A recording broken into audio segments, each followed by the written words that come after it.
नमस्ते विद्यार्थियों। एक सवाल आपसे पूछना है जो आपसे प्रायः लोग पूछते होंगे।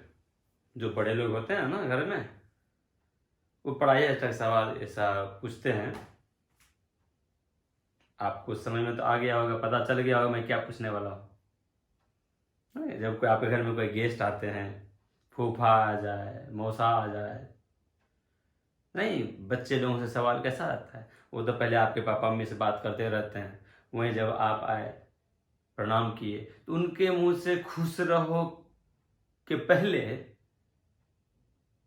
एक ही क्वेश्चन निकलता है जो हम विद्यार्थियों को काफी हर्ट करता है,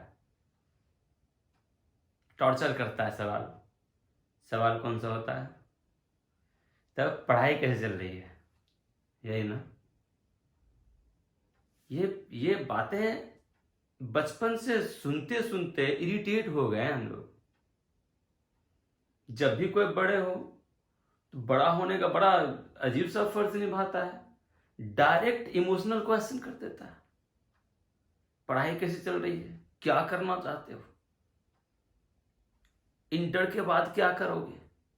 अरे यार, अभी आज कुछ तो इंटर तो कर लेने दो, उसके बाद सोचेंगे क्या करना है ना। तो अब देखिए, बड़ों का तो पूछने का तो अधिकार है, इसलिए मैं भी पूछ देता हूं, पढ़ाई कैसी चल रही है। अब ये लॉकडाउन में कैसी पढ़ाई चलेगी ये तो खैर मैं भी जानता हूं, तुम भी जानते हो, सारा जहां जानता है? कहाँ नहीं है ये स्थिति कहाँ नहीं है? यहाँ वहां जहां तहां, मत पूछो कहाँ कहाँ, हर जगह। हाँ, लेकिन एक चीज मैं आप लोगों से जरूर कहना चाहूंगा कि अभी के टाइम में मानता हूं कि पढ़ने में प्रॉब्लम होती होंगी। अभी आपका कोई साथ नहीं दे रहा है, कोई टीचर आपको उस तरह से आपका उनके साथ मार्गदर्शन नहीं हो रहा है टीचर का। तो पता है अभी कौन सा वक्त है? ये जो वक्त है ना, इंसान के जिंदगी का सबसे महत्वपूर्ण वक्त है, और वो वक्त है खुद का साथ देना। खुद का साथ देना। आप खुद का साथ दीजिए। आपको किसी की आशा अभी रखना आपके लिए नुकसानदेह ही होगा। और जिस इंसान को खुद का साथ देने आ गया, खुद का साथ वो देने लग गया, तो उन्हें ऊपर चढ़ने से, उनका मतलब उन्नति होने से कोई नहीं रोक सकता है। जिस वक्त आपने खुद का साथ दे दिया, आपको किसी और की जरूरत नहीं है। ठीक है भाई, गिरेंगे फिर उठेंगे, लेकिन चलेंगे तो खुद से चलेंगे। ये तो होता है ना कि आपको सहारा से कोई हेल्प करके ऊपर तक उठा दिया है, और वहां खड़े होकर आप अकड़ रहे हैं कि मैं तो इतना ऊपर हूं, अकल दिन उसका हाथ छूट गया है, तब क्या होता है? सीधे नीचे। अब फिर आप ऊपर नहीं चढ़ पाइएगा, क्योंकि आपको आइडिया नहीं था वहां तक चढ़ने का, उन्होंने आपको वहां तक चढ़ाया था। इसीलिए भाई, थोड़ा ही चढ़ेंगे ना, खुद से चढ़ेंगे। इसलिए इस लॉकडाउन के समय में आप खुद का साथ दीजिए, खुद से पढ़िए। हम लोग तो आपको थोड़ा बहुत वीडियो दे करके थोड़ा बहुत आपको दिलासा दे सकते हैं, लेकिन करना आपको ही अभी। ठीक है, चलिए, सब बातें तो होती रहेंगी। तो मैं आज क्वेश्चन टेक्स्ट का अगला जो रूल है वो बताने जा रहा हूं। मुझे लगता है कि कल का जो वीडियो था, लास्ट रूल, वो मैं पूरा क्लियर नहीं किया था टाइम के अभाव के कारण, ज़्यादा लंबा वीडियो ना बन जाए। तो मैं उसको थोड़ा सा मैं फिर से एक बार रिवाइज कर देता हूं, ताकि आपको याद आ जाए, फिर अगला रूल पर चलेंगे। ठीक है, देखिए, तो हम लोग उस दिन का लास्ट रूल था कि अगर किसी सेंटेंस का subject everybody, somebody, anybody, nobody, everyone, someone, anyone, known, ये सब में से कोई रहता है सब्जेक्ट रूप में, तो उसका जब क्वेश्चन टैग्स बनाते हैं तो वहां पर उस एवरीबडी, समबडी, इटीसी के बदले में THEY, दे जाता है वहां, और उसी दे के अकॉर्डिंग वहां पर हेल्पिंग वर्ब आता है। ये नहीं था, एक देख लेते हैं।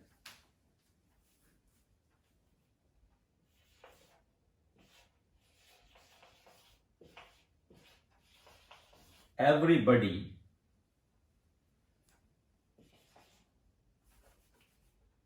is making a noise.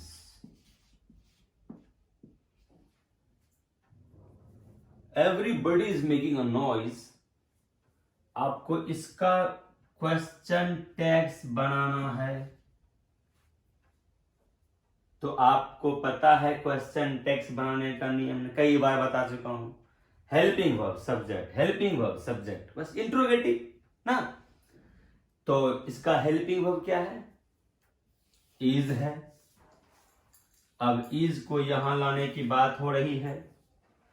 उसके बाद देखते हैं कि ये स्टेटमेंट हमारा पॉजिटिव है, तो मतलब ये नेगेटिव में बनेगा। यहां जो हेल्पिंग वर्ब आएगा उसमें नॉट लगेगा, क्योंकि यहां नॉट नहीं था, लगेगा। उसके बाद आएगा सब्जेक्ट, आएगा ना। तो सब्जेक्ट यहां जो आएगा उसी सब्जेक्ट के अकॉर्डिंग आपका हेल्पिंग वर्ब होगा। मैंने क्या कहा था कि एवरीबडी, समबडी सब सिंगुलर होता है, तो सिंगुलर हेल्पिंग वर्ब लेता है, सिंगुलर सब्जेक्ट, सिंगुलर वर्ब। लेकिन जब इसका प्रयोग हम क्वेश्चन टैग्स के सब्जेक्ट के लिए करते हैं तो ये एवरीबडी बदल कर क्या हो जाता है? दे हो जाता है। यहां पर दे आएगा। अब आप ही बताइए, क्या दे के साथ इज सूट करेगा? दे आपका प्लुरल है तो इज का प्लुरल आर होगा। नॉट नहीं है तो नॉट भी आएगा, तो आरंट हो जाएगा, aren't they. Is that clear? देख लेते हैं। यहां हो जाएगा आपका इज का आर हो जाएगा। आर होने का वजह क्या है? क्योंकि यहां पर दे जाने वाला है, तो आर के साथ नॉट भी आएगा, क्योंकि नॉट नहीं है तो आरंट हो जाएगा। उसके बाद इसके बदले में दे। यही था ना। उम्मीद करता हूँ आप लोगों को ये एवरीबडी, समबडी वगैरह समझ में आ गया होगा। यहाँ पर दीजिए ना, कोई भी समबडी दीजिए, एनीबडी दीजिए, कोई भी दीजिए ना, आपको याद होगा। ये दे जाएगा, यहाँ दे आएगा ही उसके बदले में। ठीक है, अब देखते हैं अगला वीडियो, सॉरी मतलब अगला रूल।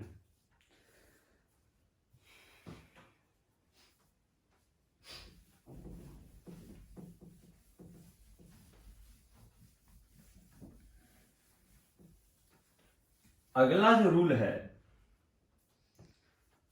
वो भी इसी से रिलेटेड है।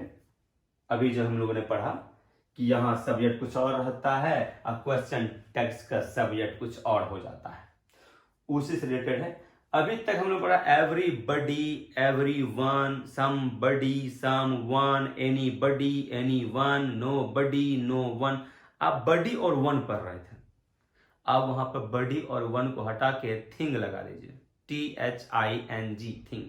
एवरीथिंग एवरीबडी के स्थान पर, या एवरीबडी एवरीवन के स्थान पर एवरीथिंग, समथिंग, एनीथिंग, नथिंग। मतलब कि अब थिंग आएगा, तो आपको तो पता है थिंग मतलब क्या होता है? वस्तु।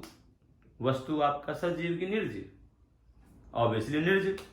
तो थिंग जब आएगा तो मतलब ये निर्जीव वस्तु का बोध करेगा। और बडी और वन, एवरी में या सम में या एनी में जब बडी या वन लगता है तो उससे किसी व्यक्ति वगैरह का बोध होता है, कोई भी सजीव का बोध होता है, बडी या वन।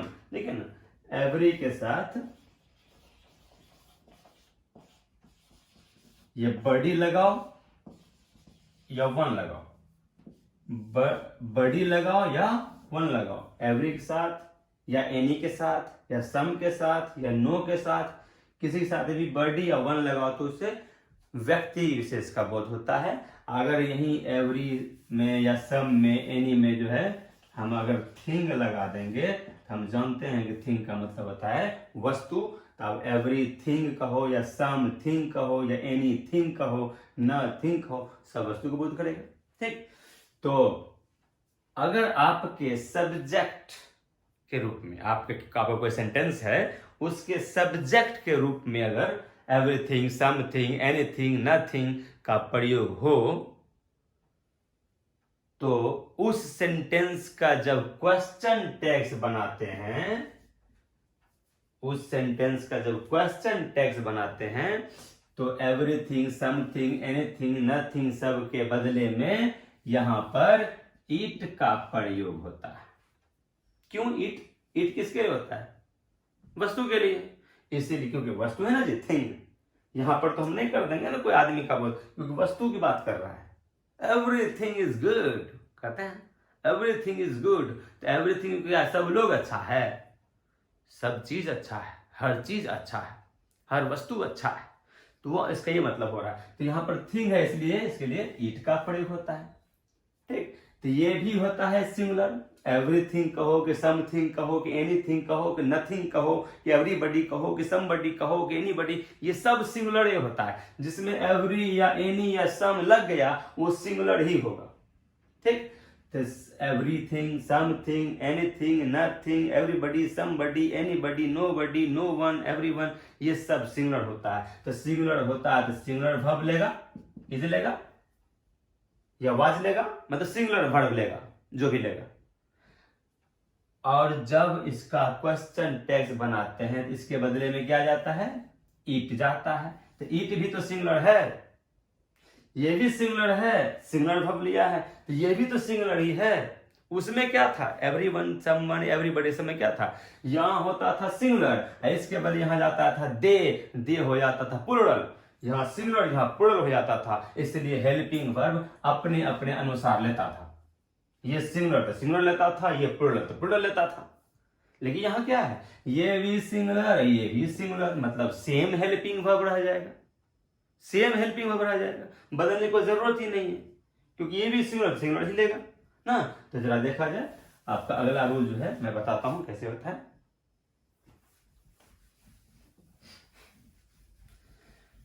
यदि किसी सेंटेंस का subject everything, something, anything, nothing हो, तो उसके क्वेश्चन टैग्स का सब्जेक्ट इट होता है। क्या होता है? इट। देखिए,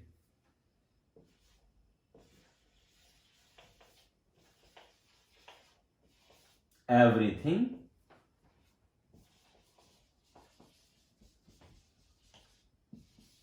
समथिंग,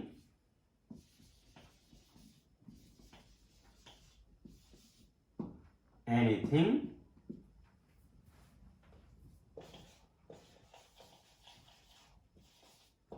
nothing, ये सब अगर रहता है सब्जेक्ट के रूप में, तो देखिए सेंटेंस, तो क्या बताया था मैंने? इसके क्वेश्चन टैग्स का सब्जेक्ट क्या होता है? सबका इट होता है। क्वेश्चन टैग्स का सब्जेक्ट क्या बनेगा? सबका इट बनेगा। देख लीजिए,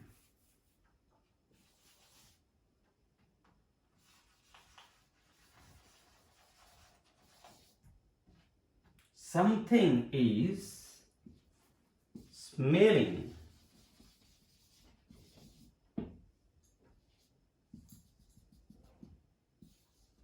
देखिए समथिंग इज स्मेलिंग, आपको हिंदी से कोई मतलब नहीं है, क्वेश्चन टेक्स्ट बनाने के लिए हिंदी से कोई मतलब नहीं है। ये मत सोचना कि अब क्या पता इसका मतलब क्या हो रहा है। अरे भाई कुछ महक रहा है, कुछ गंध कर रहा है, ये हो रहा है, क्योंकि इसमें मतलब महकना, गंध करना जो भी है। तो something is smelling, something is smelling, आपको हिंदी से कोई मतलब नहीं है, क्वेश्चन टेक्स्ट ऐसे बनेगा। रूल तो पता है आपको क्या करना होता है। हेल्पिंग उठ के जाएगा, जो हेल्पिंग वर्ब है वही यहां पर आने की बात हो गई। इज वही क्यों आया? क्योंकि इसके बदले में सब्जेक्ट भी सिंगुलर ही जाने वाला है। यहां भी ये सिंगुलर है तो सिंगुलर लिया, यही इसके लिए जो यहाँ पर सब्जेक्ट जाएगा वो भी सिंगुलर ही होगा। तो मैंने क्या बताया था, यहाँ पर जो सब्जेक्ट रहता है उसी सब्जेक्ट के अनुसार आपका यहाँ पर वर्ब आता है, हेल्पिंग वर्ब आता है। तो यहाँ से क्या जाने वाला है, इट। इट के साथ इज लगेगा। हाँ, अब देखिए समथिंग इज स्मेलिंग, बताइए इसमें नॉट है कहीं क्या, नहीं है। तो नॉट नहीं है तो वहां नॉट आएगा, क्योंकि आपको पता है कि इधर अगर पॉजिटिव रहता है तो उधर नेगेटिव बनता है। अब आपका जाएगा सब्जेक्ट, तो बताइए इस सब के बदले में सब्जेक्ट क्या होता है, इट होता है। इट यहां पर कर दिया, इजंट इट।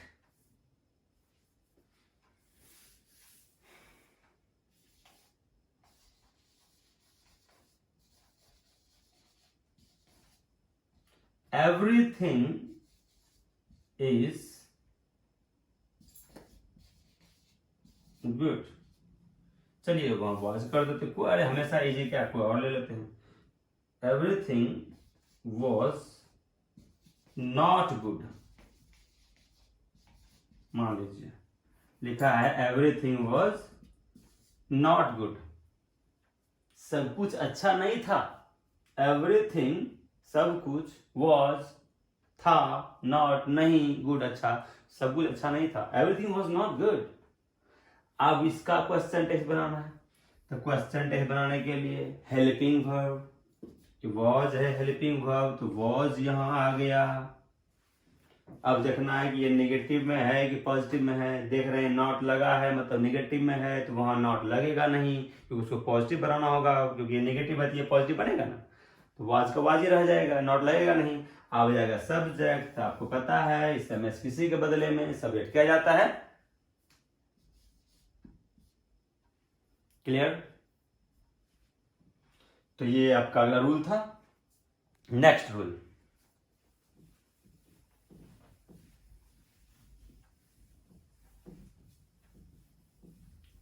नेक्स्ट रूल जो हमारा है वो थोड़ा सा आपको याद करने वाला रूल है, थोड़ा याद रखना पड़ेगा आपको इसमें।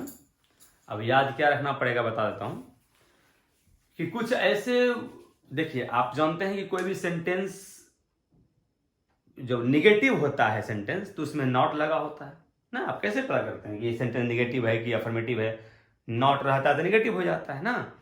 तो आप जब नॉट देखते हैं तो आप समझते हैं कि ये सेंटेंस हो गया नेगेटिव, मतलब इसके क्वेश्चन टेक्स्ट में नॉट नहीं आएगा। लेकिन आपको पता है कि आपके सेंटेंस में नॉट नहीं भी लिखा रहेगा तो भी आपका सेंटेंस नेगेटिव हो सकता है। तो आपको पता ही होगा कि अगर सेंटेंस में नॉट नहीं भी लिखा है ना, फिर भी आपका सेंटेंस नेगेटिव हो सकता है। कैसे, जब उस सेंटेंस में कोई ऐसा वर्ड हो जो खुद में नेगेटिव मीनिंग रखता हो, जो खुद में नेगेटिव, भले NOT नॉट उसमें नहीं लिखा हुआ है लेकिन वो खुद में नेगेटिव मीनिंग रखता है। ग्रामर का कुछ रूल्स है, कुछ ऐसे वर्ड्स है जो नेगेटिव मीनिंग रखने वाले शब्द के अंतर्गत आते हैं, ठीक। तो नेगेटिव मीनिंग अगर सेंटेंस में है, नॉट नहीं लिखा हुआ है लेकिन कोई भी नेगेटिव मीनिंग अगर लिखा हुआ है तो भी समझना होगा कि वह सेंटेंस हमारा नेगेटिव है, मतलब इसका क्वेश्चन टेक्स्ट बनेगा पॉजिटिव में। तो नेगेटिव मीनिंग वाला कुछ वर्ड लिखते हैं।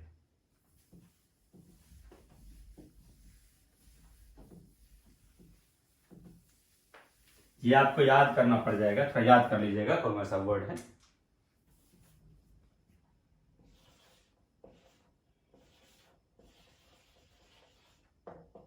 नेगेटिव वर्ड्स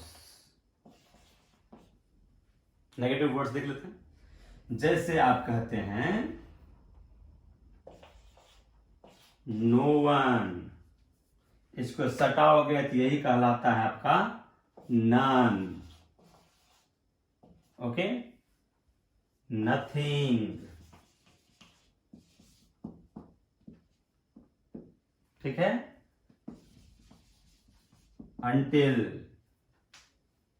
मतलब जब तक नहीं। अनलेस, अगर नहीं।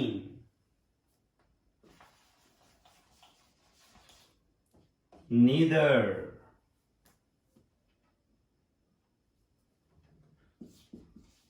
few, little,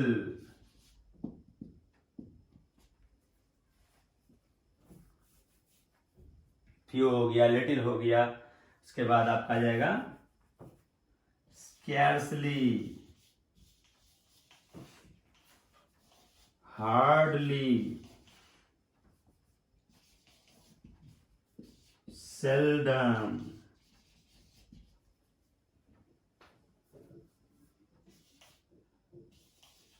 rarely। ये जो भी वर्ड आप देख रहे हैं ना, वो सारा का सारा आपका नेगेटिव वर्ड्स के तहत आता है, सारा का सारा नेगेटिव वर्ड्स के तहत आता है। ठीक है, तो आप जैसे कर रहे थे कितना लिखेंगे, तो अगर आपके सेंटेंस में नेगेटिव वर्ड्स को दिया हुआ है, कोई नेगेटिव वर्ड्स आ गया, तो उसका क्वेश्चन टेक्स्ट जब बनाएंगे तो उसमें नॉट नहीं आएगा। ठीक है, क्योंकि सब में खुद में नेगेटिव नॉट छिपा हुआ है। तो जरा देखा जाए, इसके असली का मतलब होता है मुश्किल से, मुश्किल से मतलब अच्छी तरह से नहीं। हार्डली का मतलब वही होता है मुश्किल से, मतलब अच्छी तरह से नहीं, समझ रहे हो ना। ये सेल्डम मतलब होता है कभी कभी, मतलब हमेशा नहीं।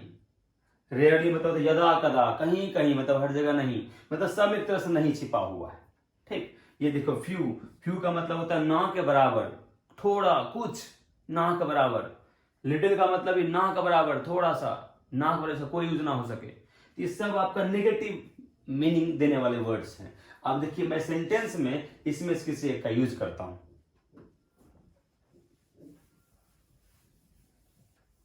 इसमें आपका आता है जैसे नेवर कहते हैं ना आप, नेवर नहीं कहते, नेवर, नेवर तो क्या होता है बताओ। नेवर आप कह रहे हैं, नेवर का मतलब होता है कभी नहीं, कभी नहीं। और नहीं छिपा हुआ है इसमें, नॉट कहीं लिखा हुआ है क्या, NOT नॉट नहीं ना, लेकिन इसमें नहीं छिपा हुआ है ना। बस उसी तरह से कुछ वर्ड्स होते हैं जो कि हमारा नेगेटिव मीनिंग देता है। देखिए सब कहिएगा, I never tell a lie, I never tell a lie, मैं कभी झूठ नहीं बोलता हूं। आई नेवर टेल अ लाई, मैं कभी झूठ नहीं बोलता हूं। तो अब इसका क्वेश्चन टेक्स्ट बनाना है, तो आपको तो पता है क्वेश्चन टेक्स्ट मतलब यहां पर इंट्रोगेटिव सेंटेंस, मतलब पहले हेल्पिंग वर्ब तब सब्जेक्ट। हेल्पिंग वर्ब ढूंढते हैं थोड़ा, ये है सब्जेक्ट, ये है नेवर, ये है वर्ब। अब देखो भाई कहीं हेल्पिंग वर्ब तो दिख ही नहीं रहा, कहीं दिख रहा है हेल्पिंग वर्ब? तो मैंने क्या बताया था, अगर हेल्पिंग वर्ब नहीं दिखे तो उसके मेन वर्ब को देखो। मेन वर्ब यहां लिखा हुआ है टेल, V1 है ना, टेल। तो मैंने क्या कहा था, मेन वर्ब को देखो, अगर V1 होगा तो डू छिपा होगा, V2 होगा तो डिड छिपा होगा, और V5 होगा तो डल छिपा होगा। बताओ ये किस में है, V1 की, V2 की, V3 की, V4 की, V5 की, V6 है? V1 में ना है, तो V1 में है तो V1 का हेल्पिंग वर्ब क्या होता है, यहाँ पर टू आ गया। अब देखते हैं नॉट, यहाँ पर नॉट है कि नहीं, अगर नहीं होगा तो देना होगा, अगर होगा तो नहीं देना होगा। तो बताओ नॉट इसमें है कि नहीं। देख रहे हैं नेवर है, नेवर का मतलब कभी नहीं, कभी नहीं, तो नॉट उसमें ऑलरेडी है, तो नॉट तो वहां जाएगा नहीं। अब सिर्फ सब्जेक्ट उठ करके यहां आ जाएगा, डू आई। हाँ, एक और देखा जाए,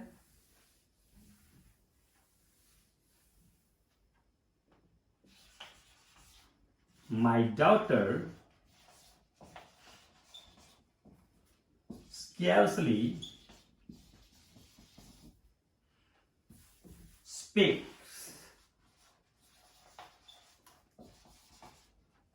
Hindi.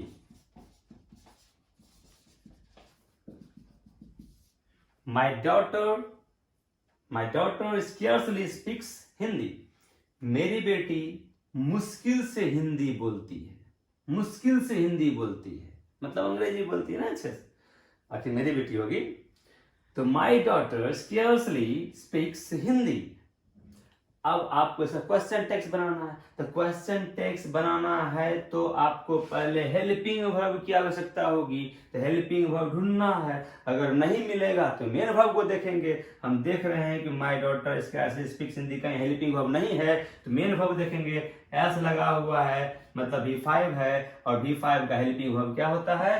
डज होता है। तो यहाँ पर डज आ गया। अब देखना है कि नॉट जाएगा कि नहीं जाएगा। तो यहाँ देख रहे हैं कि स्कैर्सली लिखा हुआ है। अभी तुरंत मैंने आपको लिखाया है स्कैर्सली हार्डली सब जो नेगेटिव मीनिंग रखने वाला वर्ड है, मतलब नॉट इसमें छिपा हुआ है ऑलरेडी, तो नॉट यहाँ नहीं आएगा। आएगा क्या? सब सिर्फ सब्जेक्ट। अब माय डॉटर के लिए क्या जाएगा? ही कि सी जाएगा ना, क्योंकि डॉटर मतलब बेटी ना। हो गया ये, यहाँ तो कोई दिक्कत? तो आपको याद करना है कि कौन कौन से ऐसे वर्ड्स हैं जो नेगेटिव मीनिंग रखता है। अगर सेंटेंस में वो आ गया तब तो हो गया, नॉट वहां नहीं जाएगा। जैसे कहते हैं ना, कहते हैं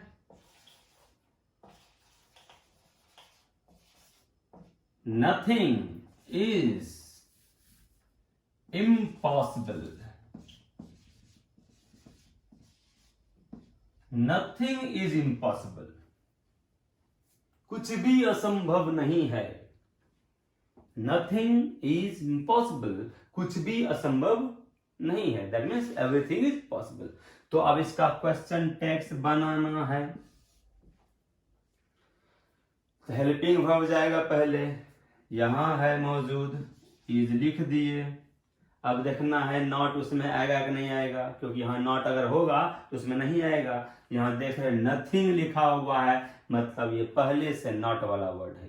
नथिंग मतलब कुछ नहीं, नहीं आ गया ना, तो नॉट तो वहां जाएगा नहीं। अब जाएगा सब्जेक्ट। तब याद कीजिए, अभी जस्ट पहले मैंने बताया था, अगर किसी में थिंग लगा हुआ हो, एवरी में थिंग लगा हो, सम में लगा हो, एनी में लगा हो, नो में लगा हो, तो उसके लिए इट जाता है। थिंग वस्तु, यहाँ पे क्या जाएगा?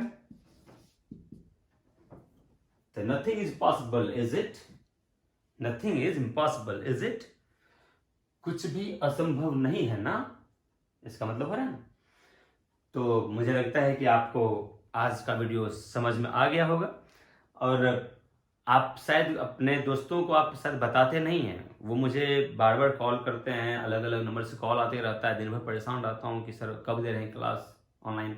शायद आप बताते नहीं अपने दोस्तों को, प्लीज़ शेयर कीजिए उसे, ताकि बात है कि बार बार कितना मैं बताते रहे, हाँ मैं दे रहा हूँ क्लास में। अगर आप लोग हेल्प कर देंगे तो बेहतर रहेगा ना। जितने भी लोग मेरा वीडियो देख रहे हैं, आप अपने दोस्तों की हेल्प कर देंगे कि हाँ वीडियो आ रहा है, ये लिंक है, आप उनको लिंक शेयर कर दो, वो अपना सब्सक्राइब कर लेगा, ठीक है। और एक चीज़ और, आप लोग बहुत होशियार हैं, देख लेते हैं वीडियो, पसंद आता है तो भी लाइक नहीं होता है, ठीक है। अगर नहीं आया पसंद तो ठीक है, लाइक नहीं करना, जबरदस्ती मत करना। अगर पसंद आया तो कर दिया करो ना यार, हौसला बढ़ता है कि नहीं बच्चा हमको पसंद किया। हाँ, तो आप अपने दोस्तों को जो भी मैं कर रहा हूँ प्लीज़ शेयर कीजिए, ताकि वो उनको भी मिल जाए, वो भी पढ़ने लगे, ठीक है। ओके गाइज, तो मिलते हैं अगली क्लास में अगला वीडियो लेकर के। Okay, see you tomorrow.